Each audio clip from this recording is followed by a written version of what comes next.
بسم اللہ الرحمن الرحیم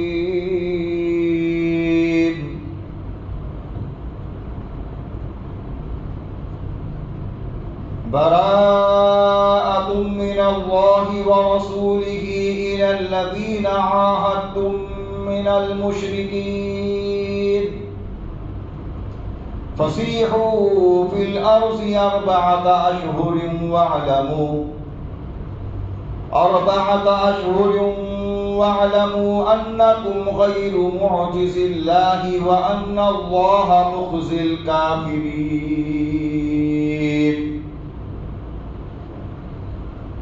اللہ تبارک و تعالیٰ کی طرف سے اور اس کے رسول کی طرف سے ان مشرکوں کے عہد سے بیزاری ہے جن سے تم نے عہد کر رکھا تھا۔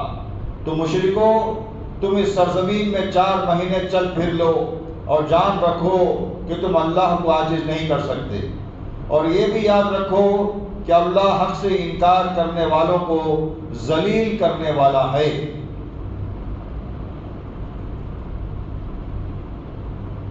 محترم حضرات، سورۃ الانفال گزشتہ اتوار اختتام ہوا اس کا، اور آج جو ہے سورۃ التوبہ کا آغاز ہو رہا ہے۔ ہر سورے کے آغاز پر بسم اللہ شریف ہوتا ہے۔ بسم اللہ الرحمن الرحیم سے سورہ شروع ہوتا ہے ہر سورہ، مگر خاص الخاص یہ ایک سورہ ہے قرآن پاک میں جس کے پہلے بسم اللہ شریف نہیں ہے، اللہ تعالیٰ نے نازل ہی نہیں کیا۔ مشائخ اسلام مفسرین کرام ارشاد فرماتے ہیں کہ سورہ توبہ جلالی سورہ ہے، اللہ تبارک و تعالیٰ کا سخت سورہ ہے، بہت سخت۔ پیارے آقا محمد مصطفیٰ صلی اللہ علیہ وسلم سخت تکلیفیں اٹھائے یہود و نصارہ کے اور جو ہے کفار مشرکین کے۔ اتنا ستایا گیا سرکار کو، اتنا ستایا گیا، اتنا تنگ کیا گیا کہ سرکار پاک صلی اللہ علیہ وسلم اپنے جائے پیدائش مکہ مکرمہ کو چھوڑ کر مدینے کو آنے پر مجبور ہو گئے، جو کہ اللہ کے حکم سے آپ نے ہجرت فرمائی، اور آپ کے ساتھ آپ کے جو ایمان لائے ہوئے تھے جو صحابہ چند تعداد تھی، ان کی تھوڑی سی تعداد وہ بھی آئے، اپنا مال و دولت، اپنا گھر بار سب چھوڑ کر آ گئے مدینہ شریف میں۔ اس کے باوجود بھی یہ مکے والے کفار و مشرکین اور یہود و نصارہ ستایا کرتے تھے سرکار پاک صلی اللہ علیہ وسلم کو، جا کر ستایا کرتے تھے، کہیں وہ لوگ نکلنا مشکل کر دیے تھے۔ تو اتنے سخت یہ دشمن تھے سرکار پاک صلی اللہ علیہ وسلم کے اور ایمان والوں کے، یعنی کہ صحابہ کرام کے۔ تو بہرحال وقت گزرتا گیا، ایک وقت ایسا بھی آیا جو کہ ایک مقام ہے، مقام حدیبیہ، وہاں پر ایک مشورہ ہوا، وہاں پر یہ جو ہے ایک معاہدہ فریقین کے درمیان میں ہوا کہ ایک معاہدہ، دیکھو تم اپنی جگہ پر چین سے رہو، ہم اپنی جگہ پر چین سے رہیں گے، تم ہم کو نہیں ستانا، بے ضرورت غیر ضروری ہم کو ستانے کی ضرورت نہیں ہے، تم اپنا کام اپن کرو، ہم ہمارا کام ہم کرتے ہیں۔ ہم تو جو ہے مکہ چھوڑ کر آ گئے، مدینے میں آ کر رہ گئے، پھر یہاں بھی آپ ستا رہے ہیں، یہاں بھی آ کے تنگ کر رہے ہیں۔ بات سمجھ میں آنے کی ہے، سرکار پاک صلی اللہ علیہ وسلم تو رحمت للعالمین ہیں، آپ جو ہے مشورہ عطا کیے صحابہ کرام کے ساتھ، ایک معاہدہ ہوا وہاں پر، وہ کفار و مشرکین مکہ کے ساتھ میں، یہود و نصارہ بھی اس کے اندر شامل تھے، سب کے ساتھ میں معاہدہ ہوا، مگر معاہدہ ہونے کے باوجود بھی وہ معاہدے کو توڑ دیا کرتے۔ تو اللہ تبارک و تعالیٰ نے اس سورے کے آغاز ہی سے بتایا کہ ہم بڑے سخت، اللہ بھی اور اس کے رسول بھی سخت ناراض ہیں ان کے اوپر، جو کہ بیزار ہیں اللہ اور اس کے رسول ان لوگوں سے جو عہد کو کرتے ہیں مگر عہد کو پورا نہیں کرتے، وعدہ کرتے ہیں مگر وعدے کو نہیں نبھاتے، نہ سکون سے رہتے ہیں نہ سکون سے رہنے دیتے ہیں۔ لہذا ان کو جو ہے آپ سخت یعنی طریقے سے بتا دیجئے کہ اللہ تبارک تعالیٰ جب اپنی قدرت کاملہ سے کچھ فیصلہ کرنے پر آ جاتا ہے تو ذلیل و خوار کر دیتا ہے، نام و نشان مٹا دیتا ہے۔ پچھلی قوم میں بھی ایسے ہی تھی، ان کو اللہ پاک نے نام و نشان مٹا دیا۔ میرے محترم بھائیوں، شیطان انسان کو بہکانے کے لیے، اللہ جو کہ رحمان ہے، وہ لوگوں پر نہایت رحم اور کرم فرمانے والا، مشفق، محبت کرنے والا وہ اللہ تبارک تعالیٰ ہے۔ تو دنیاوی زندگی کے اندر دو راستے لگا دیے گئے ہر انسان کے ساتھ۔ جو رحمان کی بات مانتا ہے، جو کہ رسول اللہ صلی اللہ علیہ وسلم کے ذریعے سے ہم تک پہنچی ہے، وہ جنت میں لے کے جانے والا راستہ، اور جو شیطان کے راہ پر چلتا ہے، وہ شیطان کے ساتھ جہنم رسید ہونے والا راستہ ہوتا ہے۔ بس یہی ہے زندگی۔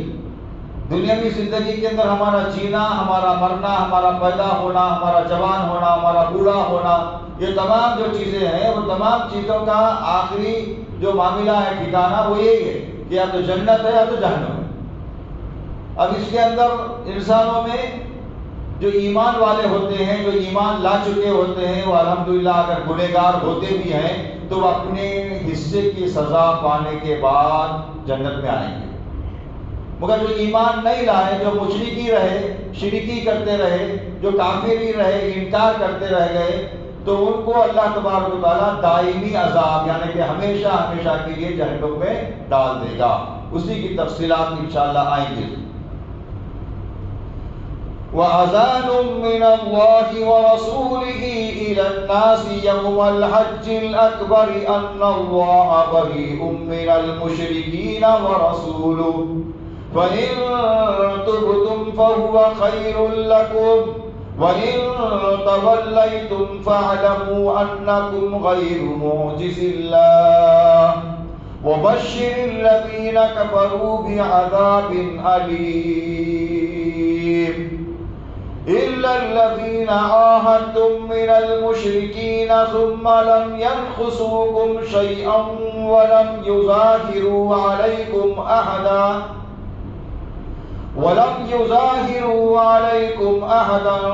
فَأَتِمُّوا إِلَيْهِمْ عَهْدَهُمْ إِلَى مُدَّتِهِمْ إِنَّ اللَّهَ يُحِبُّ الْمُتَّقِينَ۔ اور اللہ اور اس کے رسول کی طرف سے لوگوں کو آگاہ کرنے کے لیے حج اکبر کے دن اعلان کیا جاتا ہے کہ اللہ اور اس کا رسول مشرکوں سے بیزار ہیں۔ تو مشرکوں، اگر تم توبہ کر لو تو تمہارے حق میں بہتر ہے، اور اگر نہ مانو تو جان رکھو کہ تم اللہ کو کسی طرح عاجز نہیں کر سکتے۔ اور اے پیغمبر صلی اللہ علیہ وسلم، جو لوگ کفر کی راہ چل رہے ہیں، تم انہیں دردناک عذاب کی خوشخبری سنا دو۔ البتہ جن مشرکوں کے ساتھ تم نے عہد کیا ہو، پھر انہوں نے معاہدے کی تکمیل میں کوئی کمی نہ کی ہو اور نہ تمہارے مقابلے میں کسی کی مدد کی ہو، تو جس مدت تک ان کے ساتھ عہد کیا ہو اسے پورا کرو۔ بلا شبہ اللہ پرہیزگاروں کو دوست رکھتا ہے۔ جیسے کہ ابھی آپ حضرات نے سنا کہ معاہدہ کیا گیا۔ کئی قبیلے تھے عرب میں، کئی قبیلے، ایک ایک قبیلہ، سارے قبیلے جمع ہو گئے، مگر ایک ایک قبیلہ بڑا بدتر تھا، تھوڑا تھوڑا بہتر تھا، تھوڑا بہتر تھا۔ تھوڑے لوگ خاموش رہنے والے تھے، یعنی کہ عمل کرنے والے تھے، ارے بھائی معاہدہ ہو کے لہٰذا ہم کو کوئی چھیڑخانی نہیں کرنی ہے، ہم اپنی جگہ ہوں اپنی جگہ، ایسا بھی رہنے والے تھے۔ تو اللہ تعالیٰ اس کی وضاحت فرمائے کہ جو لوگ معاہدے کی پاسداری کر رہے ہیں، پابندی کر رہے ہیں، ان کو واقعی موقع دو، یعنی کہ ان کو چھوڑ دو، اور جو لوگ بدعہدی کرے ہیں، معاہدے کو توڑ دیے ہیں، ان کے ساتھ جنگ کرو، ان کو مارو۔ یہ جو ہے اللہ تبارک تعالیٰ کی طرف سے یہ پیغام آیا۔ میرے محترم بھائیوں، یہاں میں بتانا ضروری سمجھتا ہوں کہ سورہ توبہ سے پہلے بسم اللہ شریف نہیں، تو اس کے کچھ احکام ہیں۔ اگر کوئی قرآن پاک پڑھ رہا ہے گھر کے اندر یا مسجد میں کہیں بھی بیٹھ کر پڑھ رہا ہے، وہ پچھلی جو سورہ مبارک ہے، یعنی کہ ایسا پڑھتے آ رہا ہے، ایسا پڑھتے آ رہا ہے، اب سورہ توبہ آ گیا تو بغیر بسم اللہ کے براءۃ من اللہ بول کے شروع کر دینا، بسم اللہ شریف نہیں پڑھنا، اگر پیچھے سے پڑھ لیتے آ رہا، ایسا نہیں ہے، بلکہ وہ یہاں یعنی کہ پچھلا جو سورہ تھا سورہ انفال وہ ختم کر دیا، بند کر دیا، رکھ دیا، پھر دوسرے دن یا بعد میں تھوڑی دیر کے بعد پھر پڑھ رہا ہے، تو اس وقت پر اعوذ باللہ بسم اللہ جیسے پڑھ کے شروع ہوتا ہے ویسا اعوذ باللہ اور بسم اللہ یعنی کہ تعوذ و تسمیہ پڑھ کر تلاوت کا آغاز کیا جا سکتا ہے۔ تو یہ سورہ مبارک کے پہلے بسم اللہ الرحمن الرحیم نہیں ہونے کی وجہ یہ ہے کہ سورہ سخت ہے، کافروں کے لیے، مشرکوں کے لیے، بدعمالیاں کرنے والوں کے لیے، اللہ کے رسول صلی اللہ علیہ وسلم کو تکلیف دینے والوں کے لیے، بدعمالیاں کرنے والوں کے لیے اللہ تبارک و تعالیٰ کے سخت فرمان اس کے اندر آئے ہیں۔ اس لیے اس سورے سے پہلے وہ اللہ کی رحیمیت اور ستاریت اور غفاریت کو جو ہے شامل نہیں کیا گیا ہے۔ اس کے پڑھنے کے احکام آپ کے سامنے رکھ رہا ہوں، کیونکہ قرآن پاک پڑھنا ہر بھائی کے لیے، ہر مرد اور ہر عورت کے لیے لازم ہے۔ گھروں میں روزانہ قرآن پاک کی تلاوت کی جائے۔ تو تلاوت کے آغاز جب ہوتا ہے، اگر سورہ توبہ سے ہی آغاز ہو رہا ہے قرآن پاک آپ پڑھ رہے ہیں تو اعوذ باللہ بسم اللہ پڑھ کر پڑھیں۔ اگر نہیں پہلے سے پڑھتے آ رہے ہیں، یہاں تک آپ نے پڑھ لیا تھا، اب یہاں سے آ رہے ہیں اور سورہ توبہ آ گیا، تو یہ سورہ توبہ سے پہلے بسم اللہ شریف پڑھنے کی یعنی کہ ضرورت نہیں ہے، ویسے ہی کنٹینیو، ویسے ہی جو ہے اس کے اندر شامل ہو جائے۔ جیسے کہ وَأُولُو الْأَرْحَامِ بَعْضُهُمْ أَوْلَىٰ بِبَعْضٍ فِي كِتَابِ اللَّهِ إِنَّ اللَّهَ بِكُلِّ شَيْءٍ عَلِيمٌ بَرَاءَةٌ مِّنَ اللَّهِ وَرَسُولِهِ إِلَى الَّذِينَ عَاهَدتُّم مِّنَ الْمُشْرِكِينَ۔ ایسا نہیں، اگر یہاں تک آپ نے بند کر دیا تھا پہلے، اب یہیں سے آغاز ہو رہا ہے، تو پھر تعوذ اور تسمیہ یعنی کہ اعوذ باللہ اور بسم اللہ شریف پڑھیں۔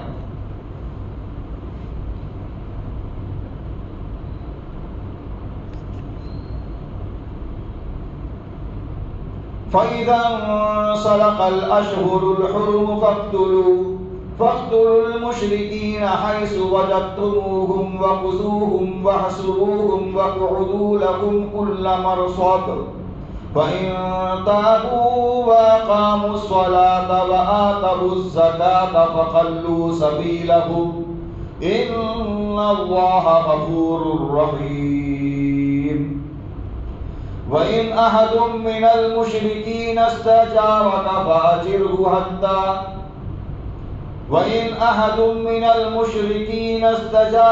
فَأَجِرْهُ حَتَّىٰ يَسْمَعَ كَلَامَ اللَّهِ ثُمَّ أَبْلِغْهُ مَأْمَنَهُ ذَلِكَ بِأَنَّهُمْ قَوْمٌ لَّا يَعْلَمُونَ۔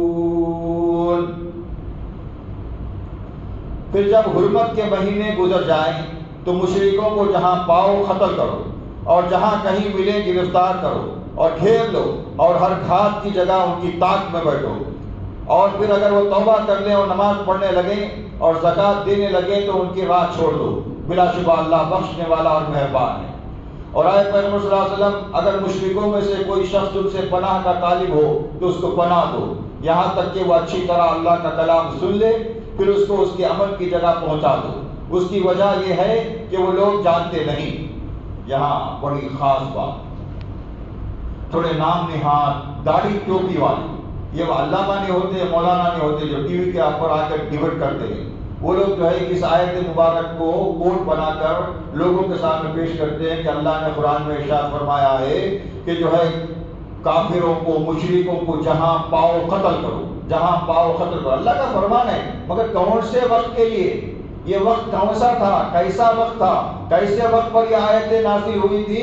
وہ ان کو پتہ ہی نہیں ہے، اور وہ اگر پتہ ہے بھی تو چند سکوں کے خاطر چند نام نہاد لوگ جو ہے ٹی وی کے اوپر ڈیبیٹ کرتے ہوئے نظر آتے ہیں، جو ٹوپی اور داڑھی کے ہوتے ہیں، وہ کوئی جو ہے مسلمانوں کے جو ہے کوئی رہنما یا رہبر نہیں ہوتے ہیں، وہ صرف چند پیسوں کے خاطر اپنے ایمان کے جو ہے بیچنے کے لیے بیٹھے ہوئے ہوتے ہیں۔ اور یہ آیت کا ان کو ترجمہ نہیں معلوم، اس کی تفسیر نہیں معلوم، اور اس کو جو ہے کب اللہ پاک نے کیسے وقت پر نازل کیا نہیں معلوم۔ جیسے کہ آپ حضرات نے سنا کہ انہوں نے معاہدہ توڑ دیا، مکے کو چھوڑ کر مدینے کو آ گئے سرکار، یعنی کہ 100 کلومیٹر، یعنی کہ تقریباً 400-500 کلومیٹر کا کچھ فاصلہ ہے۔ آج بھی الحمدللہ اتنا ترقی یافتہ دور ہو گیا ہے، اس کے باوجود شہر مکہ سے شہر مدینہ 400-500 کلومیٹر شاید ان کا یعنی کہ دورانیہ ہے، 400 کلومیٹر وغیرہ کا۔ تو جو ہے اتنی دور، جب تو کوئی سہولیات بھی نہیں تھے اس وقت پر، تو اونٹوں کے اوپر پیدل سفر ہوا کرتا تھا۔ آج تو الحمدللہ ترقی ہو گئی ہے، اللہ تعالیٰ نے عقل دی ہے، تو عقل کے زور کے پر انسان کیا کیا بنا لیا ہے، کاریں ہو گئی ہیں، گاڑیاں ہو گئی ہیں، بسیں ہو گئی ہیں، ٹرین ہو گئی ہے الحمدللہ، پلین ہو گیا الحمدللہ، چند گھنٹوں میں چند منٹوں میں بھی جو ہے انسان ایک جگہ سے دوسری جگہ جا رہا۔ اس دور میں سرکار پاک صلی اللہ علیہ وسلم کو اور آپ کے صحابہ کو اتنا تنگ کیے کہ وہ لوگ اپنا گھر بار چھوڑ کر کے مدینہ کو چلے گئے، تو وہاں پر بھی چین سے رہنے لگے، وہاں پر بھی ان کے بکریوں کو چرا لینا، ان کو تنگ کرنا، ان کو کھانے کو نہیں دینا، ان کو پینے کو نہیں دینا، ان کا بائیکاٹ کرنا، ان کو جو ہے باہر نکل رہے ہیں کوئی کاروبار کے لیے جا رہے ہیں تو ان کو گھیرنا، ان کو مارنا، ایسا کر رہے تھے۔ تو سرکار پاک صلی اللہ علیہ وسلم رحمۃ اللہ علیہ ہے، آپ نے جو ہے معاہدہ کیا کہ دیکھو تم اپنی جگہ ہم اپنی جگہ۔ ہم ایک بات کہتے ہیں کہ اسلام سچا مذہب ہے، اسلام کی ہم دعوت دینے والے ہیں، تم اگر ماننا چاہو مانو، نہ ہی ماننا چاہتے ہیں نہ مانو، یہ تمہاری اپنی مرضی ہے، مگر ہم اپنی جگہ پر چین سے رہتے ہیں، تم اپنی جگہ پر چین سے رہو۔ مگر اس کے باوجود وہ لوگ وعدہ کرتے تھے، عہد کرتے تھے، مگر عہد شکنی کر دیتے تھے، عہد کو توڑ دیتے تھے۔ تو اللہ کے رسول اللہ پاک نے ان سے یہ کہا، سرکار پاک صلی اللہ علیہ وسلم سے کہا کہ یہ بدعہدی کرنے والے کافروں کو جو موقع دیا گیا ہے، جو معاہدہ ہے، معاہدے کے تحت وہ صلح حدیبیہ یعنی کہ وہ حدیبیہ کے مقام پر ہوا یہ تھا، اس کا جو ہے پس منظر میں تھوڑا سا واقعہ آپ کو سنانا ضروری ہے، نہیں تو بات سمجھ میں نہیں آئے گی۔ ایسے ہی تنگ کر رہے تھے تو سرکار پاک صلی اللہ علیہ وسلم کو اللہ کا حکم ہوا کہ چلو آؤ، آ کر کے جو ہے مکے کو جو ہے آپ فتح کر لو۔ تو الحمدللہ شہر مکہ فتح ہو گیا، شہر مکہ فتح کر لیا گیا۔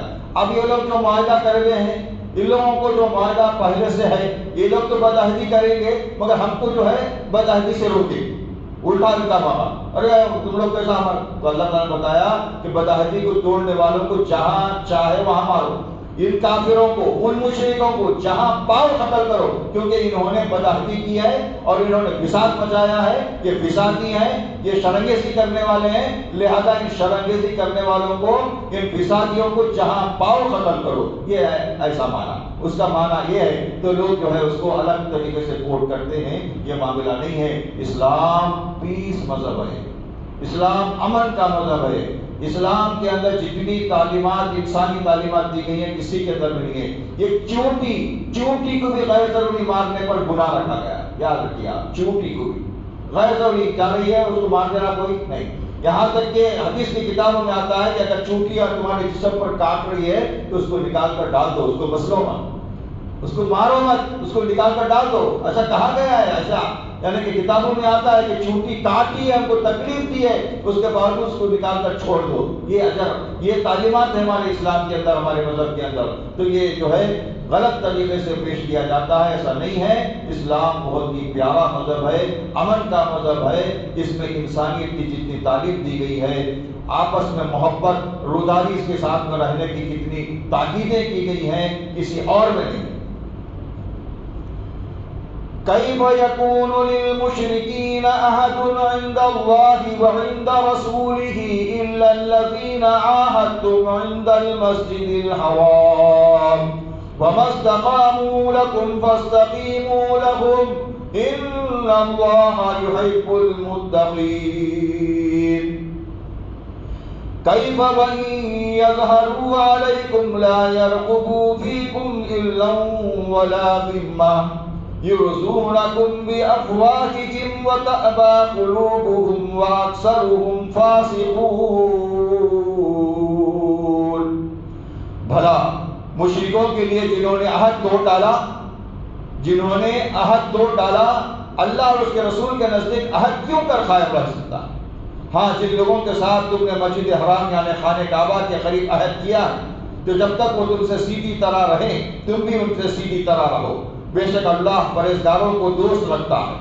ان کا عہد کیسے معتبر ہو جبکہ ان کا حال یہ ہے کہ اگر تم پر غلبہ پالیں تو نہ قرابت کا لحاظ رکھیں نہ عہد کا۔ یہ منہ سے تو تم کو رضامند کر رہے ہیں مگر ان کے دل ان باتوں کو نہیں مانتے، اور ان میں سے اکثر لوگ نافرمان ہیں۔ صلح حدیبیہ کے وقت قریش کے ساتھ بنی زمر وغیرہ نے بھی آقا صلی اللہ علیہ وسلم کے ساتھ ایک طبقے یعنی قبیلے کا نام ہے بنی زمرہ وغیرہ، یہ قبیلے کا نام ہے بنی زمرہ۔ آقا صلی اللہ علیہ وسلم کے ساتھ معاہدہ کیا تھا جس پر وہ قائم رہے۔ اس لیے ان کے بارے میں فرمایا گیا ہے کہ تم اپنی طرف سے معاہدہ مت توڑو، اور جب تک وہ سیدھے رہیں تم بھی سیدھے رہو، کیونکہ عہد و پیمان کا پورا کرنا پرہیزگاروں کا کام ہے، اور اللہ تعالیٰ پرہیزگاروں کو دوست رکھتا ہے۔ لیکن دوسرے مشرکوں کے بارے میں فرمایا گیا ہے کہ ان کے عہد و پیمان کا اعتبار نہیں ہو سکتا، کیونکہ ان کے دل تمہارے طرف صاف نہیں ہے۔ یہ بات ہے کہ اللہ تعالیٰ نے تم کو اپنی حفاظت میں رکھا ہے، اس لیے وہ مجبور ہے، ورنہ اگر ان کا بس چلے تو یہ تم پر بڑے مظالم ڈھائیں، نہ رشتہ داری کا خیال کر رہے ہیں نہ قول و قرار کا۔ اب جبکہ ان کا بس نہیں چلتا تو یہ میٹھی میٹھی باتیں کر کے تمہیں راضی کرنا چاہتے ہیں، لیکن تم کو معلوم ہونا چاہیے کہ یہ باتیں ان کے دلوں سے نکلی ہوئی نہیں، یہ بڑے جھوٹے اور دغاباز اور بد کردار ہیں۔ اشتروا بآيات الله ثمنا قليلا فصدوا عن سبيله إنهم ساء ما كانوا يعملون لا يرغبون في مؤمن إلا ولا ذمة وأولئك هم المعتدون فإن تابوا وأقاموا الصلاة وآتوا الزكاة فإخوانكم في الدين ونفصل الآيات لقوم يعلمون۔ یہ لوگ اللہ کی آیتوں کے عوض تھوڑا سا فائدہ حاصل کرتے ہیں اور لوگوں کو اللہ کے راستے سے روکتے ہیں۔ واہ سبحان اللہ، یہ پہلے بھی تھے آج بھی ہیں۔ اللہ کا فرمان دیکھیے کتنا بات ہے، یہ لوگ اللہ کی آیتوں کے عوض تھوڑا سا دنیاوی فائدہ حاصل کرتے ہیں اور لوگوں کو اللہ کے راستے سے روکتے ہیں۔ یہ ٹوپی اور داڑھی پہن کر ڈبیٹ کرنے والے نہ عالم ہے نہ فاضل ہے نہ کچھ ہے، ان کا کوئی تعلق نہیں ہے، نہ وہ کوئی مسلمانوں کا رہنما ہے، وہ لوگ کو جو ہے پیسوں کے خاطر بیٹھا دیا گیا ہے۔ اللہ تعالیٰ جو ہے بتما رہے ہیں قرآن میں کہ لوگ اللہ کی آیتوں کو بیچتے ہیں، غلط معنی نکالتے ہیں، غلط سوچ ڈالتے ہیں لوگوں کو اور بہکاتے ہیں لوگوں کو، تو لہذا ایسوں سے جو ہے ایسوں کے اوپر اللہ کی پھٹکار ہے، اس کے رسول کی پھٹکار ہے، فرشتوں کی پھٹکار ہے، ایسے لوگوں کے چھاوے میں نہ آئے۔ ساری دنیا والوں کو اللہ تعالیٰ فرما رہا ہے۔ پہلے کئی مرتبہ یہ بتا چکا ہوں کہ قرآن پاک صرف مسلمانوں کے لیے، ایمان والوں کے لیے نہیں ہے، قرآن پاک دنیا کے ہر انسان کے لیے، قرآن پاک دنیا کے ہر انسان کے لیے اللہ کا کلام ہے، سارے انسانوں کی ہدایت کے لیے جو ہے یہ نازل کی گئی ہے۔ لوگ اگر یہ سمجھتے ہیں کہ قرآن جو ہے صرف مسلمانوں کی کتاب ہے، یہ غلط ہے۔ اگر کوئی مسلمان بھی اگر یہ سوچتا ہے کہ قرآن صرف ہمارے لیے، نہیں ہے، بالکل نہیں ہے۔ قرآن پاک سارے انسانوں کے لیے، سارے انسانوں کے لیے، بلا لحاظ مذہب و ملت، چاہے وہ یہودی ہو، نصرانی ہو، کافر ہو، مشرک ہو، مجوسی ہو، کیا ہو، کدھر ہو، سارے مذاہب، کوئی سے بھی مذہب کو اختیار کر لیا ہوا انسان ہے، سارے انسانوں کے لیے قرآن پاک اللہ پاک نے نازل کی ہے اپنے حبیب پاک صلی اللہ علیہ وسلم کے سیر اقدس کے اوپر، اور اتار کر بتایا ہے کہ یہ ہدی للناس ہے، سارے انسانوں کی ہدایت کے لیے، سارے انسانوں کی ہدایت کے لیے آئی ہے۔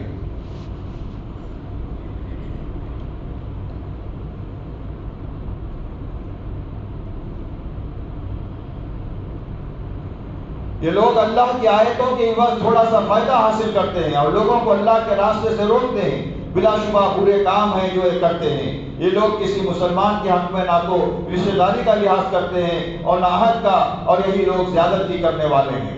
تو اگر یہ لوگ توبہ کر لیں اور نماز پڑھیں اور زکوٰۃ ادا کریں تو وہ دین میں تمہارے بھائی ہیں، اور جو لوگ سمجھدار ہیں ان کے لیے ہم اپنی آیتیں تفصیل کے ساتھ بیان کرتے ہیں۔ اور اگر یہ عہد کرنے کے بعد اپنی خصموں کو توڑ ڈالیں اور تمہارے دین میں تانا زنی کریں، پھر اس کے سوا چارہ نہیں کہ ان کفر کے پیشواؤں سے لڑو، بلا شبہ ان کی خصمیں کچھ بھی قابل اعتبار نہیں، ان سے اس لیے لڑو تاکہ وہ بدعہدی سے باز آ جائیں۔ وَإِن نَكَثُوا أَيْمَانَهُم مِّن بَعْدِ عَهْدِهِمْ وَطَعَنُوا فِي دِينِكُمْ فَقَاتِلُوا أَئِمَّةَ الْكُفْرِ إِنَّهُمْ لَا أَيْمَانَ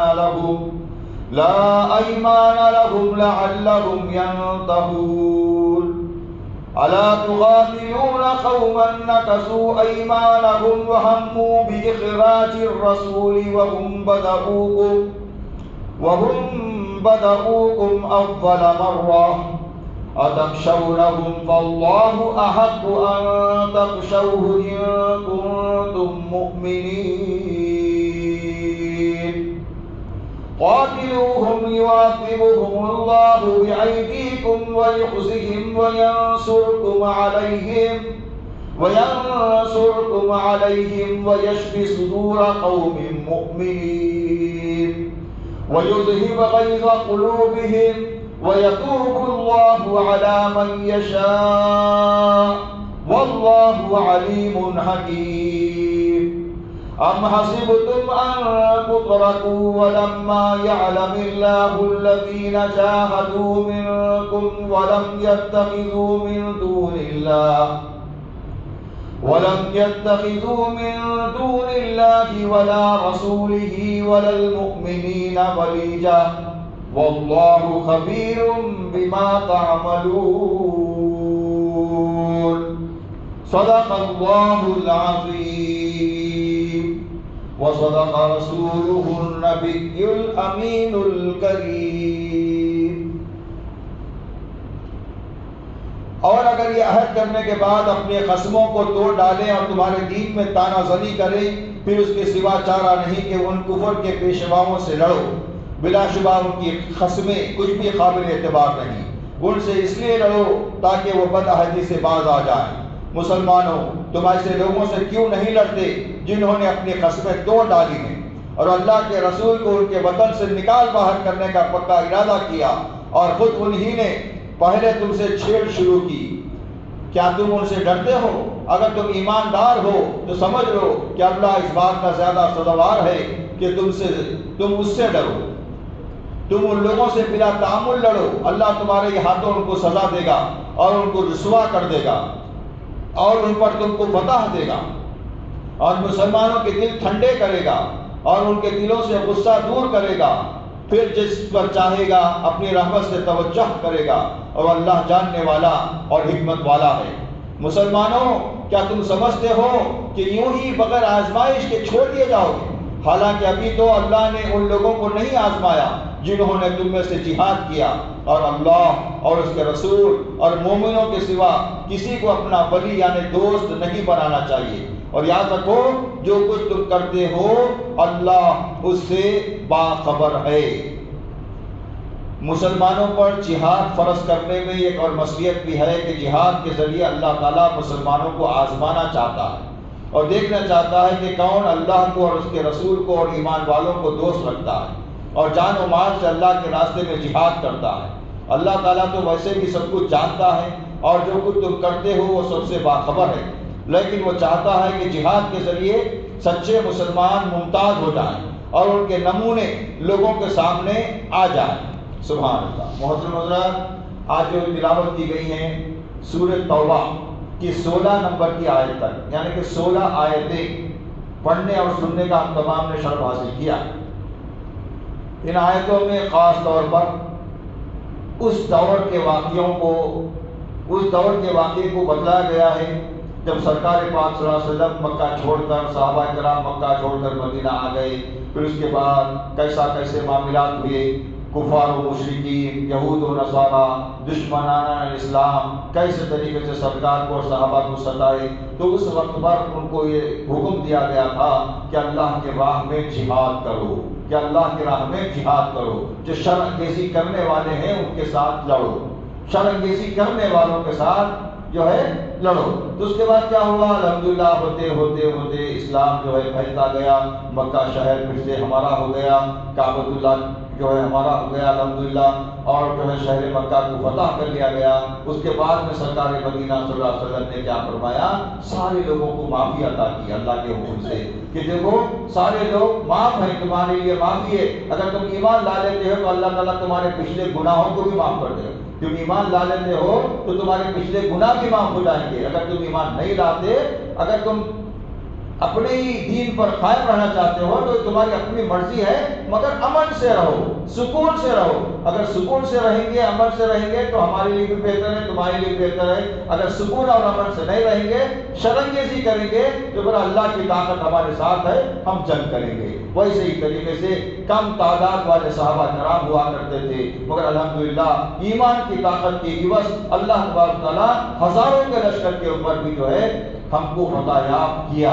اور آئندہ کے لیے بھی جو ہے یہ معاملہ ہے کہ جو ہے ہم حق کے اوپر ڈٹے رہیں.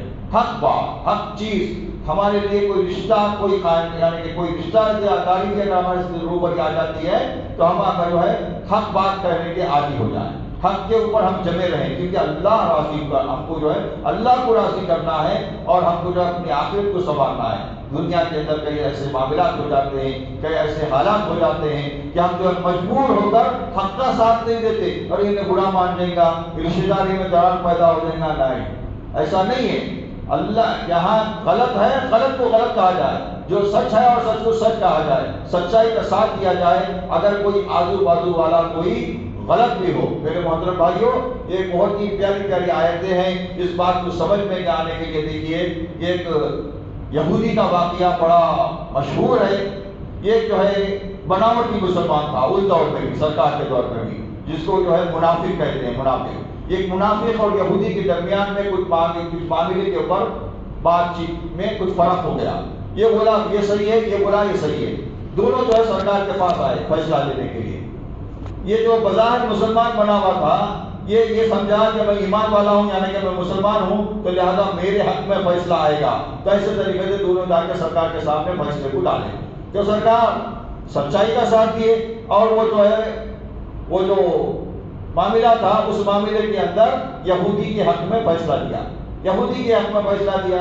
اب یہ جو نام و نشان کا خالی دکھاوے کا مسلمان تھا، یہ اچھل کود کرنے لگا، نہیں میں نہیں مانتا، اس کے فیصلے کو نہیں مان رہا ہے، سرکار کے فیصلے کو نہیں مان رہا۔ اب یہاں سے اچھلنے لگا اور بولنے لگا کہ اس دور میں ہے تو عمر فاروق رضی اللہ تعالیٰ بڑے سخت تھے، بڑے سخت تو مزاج کے تھے عمر فاروق رضی اللہ عنہ۔ عمر نہیں، عمر آپ جو بھی بولیں گے وہ فیصلے کو مانو، عمر جو بھی بولیں گے رضی اللہ تعالیٰ عنہ ان کے فیصلے کو مانو۔ لہذا وہ یہودی کو پکڑ کر لے کے آیا عمر رضی اللہ عنہ کے پاس۔ حضرت عمر رضی اللہ عنہ کے دروازے پر دستک ہوئی، عمر رضی اللہ عنہ باہر نکلے، کیا بات ہے؟ یہودی بولا، وہ یہودی جو شخص تھا بولا کہ بھائی ہمارے ساتھ معاملہ ہوا تھا، یہ تصفیے کے لیے ہم سرکار کے پاس گئے تھے اور تصفیہ میرے حق میں آیا، مگر یہ نہیں مان رہا ہے اور آپ کے پاس لے کے آیا۔ تو پھر اس سے پوچھے، ہاں ایسا معاملہ ہوا، ایسا معاملہ ہوا، سرکار جو ہے اس کے حق میں فیصلہ کیے، میں آپ کے پاس لے کے آیا۔ اچھا میں اب بھی فیصلہ کرتا ہوں، بولے عمر رضی اللہ عنہ۔ کیا بولے؟ میں اب بھی فیصلہ کرتا ہوں، تم دونوں یہیں ٹھہرو۔ بولے اندر گئے، اندر جا کے کیا کرے معلوم ہے؟ میان میں سے تلوار نکال کے، ننگی تلوار لے کے باہر آ کے وہ جو نام نہاد کا مسلمان تھا اس کی گردن اڑا دی، اس کی گردن اڑا دی۔ اب لوگوں، اب اس کے جو چاہنے والے تھے شور مچا دیے کہ عمر رضی اللہ عنہ مسلمان کو مار دیے، مسلمان کو مار دیے، مسلمان مار۔ اب وہ فیصلہ پھر سرکار کے پاس آیا، پھر سرکار کے پاس فیصلہ آیا، اے عمر کیا بات ہے، تم نے کسی مسلمان کا قتل کر دیا، ایسا کیسا ہو سکتا ہے؟ سرکار ایسا کیسا ہو سکتا ہے کہ جو آپ کا فیصلہ نہ مانے وہ مسلمان ہی نہیں ہو سکتا، اس لیے اس کو مار دیا۔ ایسے واقعات ہیں کہ کوئی بھی معاملہ ہو، دین کا ہو، دنیا کا ہو، حق کے اوپر ساتھ دینا چاہیے، سچائی کا ساتھ دینا چاہیے، اور جو سچ کے اوپر کھڑے ہو جاتے ہیں، حق کا ساتھ دیتے ہیں، اللہ تبارک تعالیٰ ان سے راضی ہوتا ہے۔ آئیے ہم تمام مل کر اللہ تبارک تعالیٰ سے دعا کرتے ہیں، اے پاک پروردگار عالم، ہم تمام کے دلوں میں قرآن اور حدیث کی سچی اور پکی محبت عطا فرما، اور ہم روزانہ قرآن کی یا اللہ تلاوت کریں، ایسی ہدایت عطا فرما، قرآن و حدیث کی روشنی میں ہم اپنی زندگیاں گزاریں، ایسی توفیق عطا فرما۔ یا اللہ ساری دنیا میں بسنے والے تمام مسلمانوں کی جان و مال کی عزت آبرو کی ایمان کی حفاظت فرما۔ یا اللہ ساری دنیا کے تمام مساجد اور مدارس کی حفاظت فرما۔ یا اللہ شر انگیزی کرنے والوں کا عبرتناک انجام فرما۔ واقع الحمدللہ رب العالمین۔